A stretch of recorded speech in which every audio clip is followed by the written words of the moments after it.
What's going on, guys? It's your boy John the Liquidator coming back with another video. So it looked like Sabrina Ionescu is turning heads after saying this about Caitlin Clark. And we got a WNBA boycott update for you. Guys, for this one here, we got to go all the way up to Indy. Let's get it. Let's go.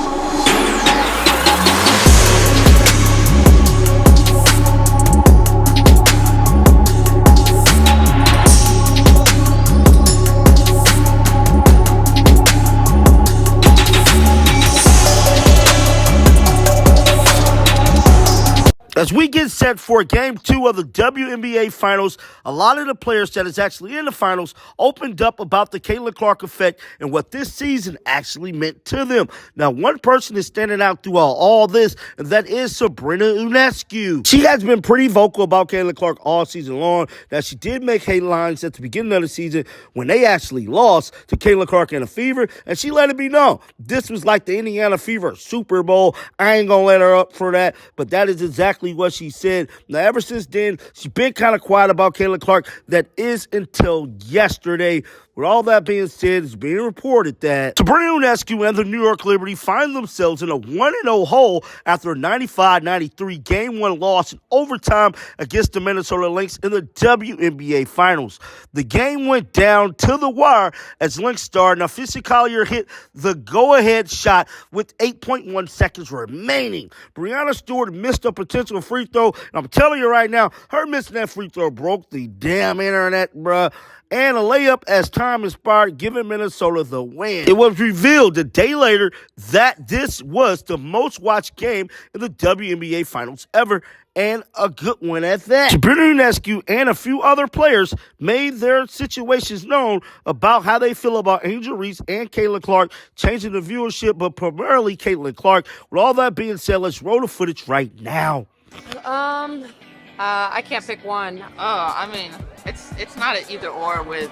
They both had astonishing seasons. I think they impressed me in different ways. They're such different players. Obviously, Caitlin's ability to come and transition quickly. So it's been great to see how great she's been in this league. Angel being atop the rebound leaders for the entire season, like Caitlin, the assists, and not only their impact on the court, but also the presence that they have off, the fans that they're continuing to bring in. It's been exciting to see, and I know that they're only going to continue to grow. Angel is so fierce at rebounding. You can tell she plays with a lot of grit. Caitlin is just one-on-one. She's an amazing player. You know, I thought Angel was really strong and obviously really aggressive. And then Caitlin, being a point guard is not easy.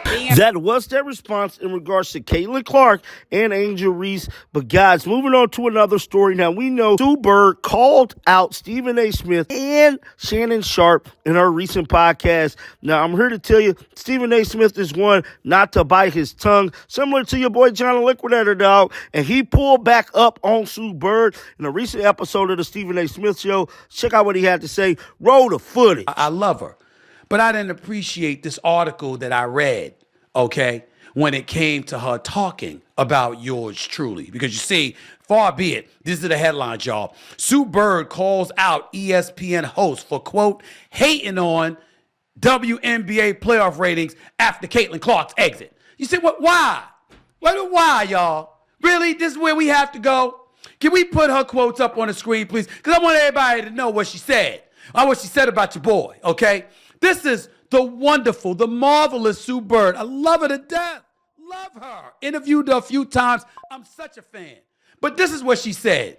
Viewership numbers with Caitlin Clark are astronomical. She is a big draw. She brings in all the things. And yes, the games where she's not playing have lower viewership.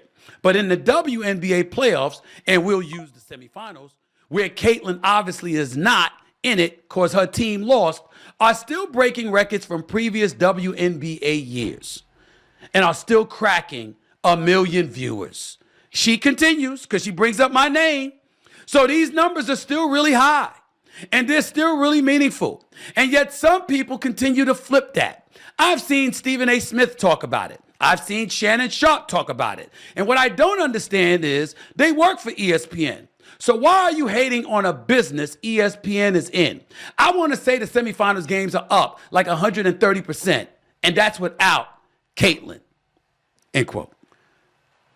I'm going to dial it back and be as respectful as I can possibly be.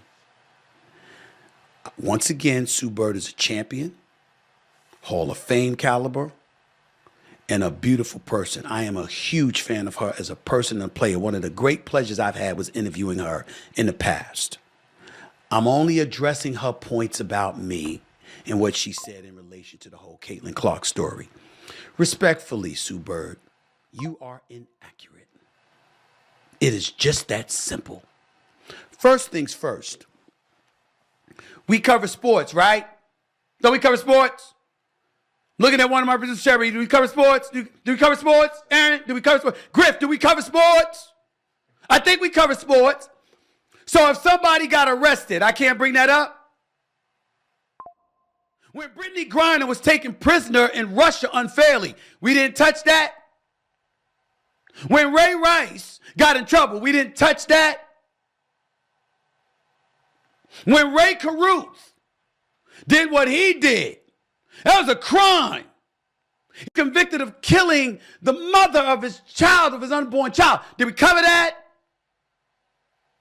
When ratings are through the roof, are we going to cover it? When DeMar Hamlin nearly died on the field, did we cover it? Go outside the world of sports. The pop and entertainment world, they ain't talking about P. Diddy. The Hollywood Reporter ain't talking about him. TMZ ain't talking about him. Entertainment Tonight ain't talking about him. CNN ain't talking about him. CNBC ain't talking about him. What are you talking about? The story is the story, Sue Bird. What was Stephen A. Smith and Shannon guilty of exactly? You know, everybody, Jon Stewart, who I love, by the way, calling Monica McNutt on his show.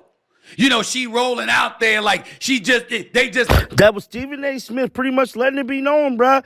This is the media. A story is a story. And that's what I be trying to tell a lot of peers in the media space, because you got to think a lot of big-time reporters don't like YouTube channels like mine because we control the narrative of a story, and they can't be as edgy as we can. They can't do what we do, but Stephen A. Smith can, and the other big-time reporter can. Now, people just get mad because of the story. It's driving up views and driving up clicks. It is what it is, man. The story is always going to be the story, regardless. But get down in the comment section right now. Let me know your thoughts about this. Keep them bells on, because you want to know why? Because I'm going to bring you the news. And like always, man, shake the haters off. I'm out of here. Peace out. Shake the haters.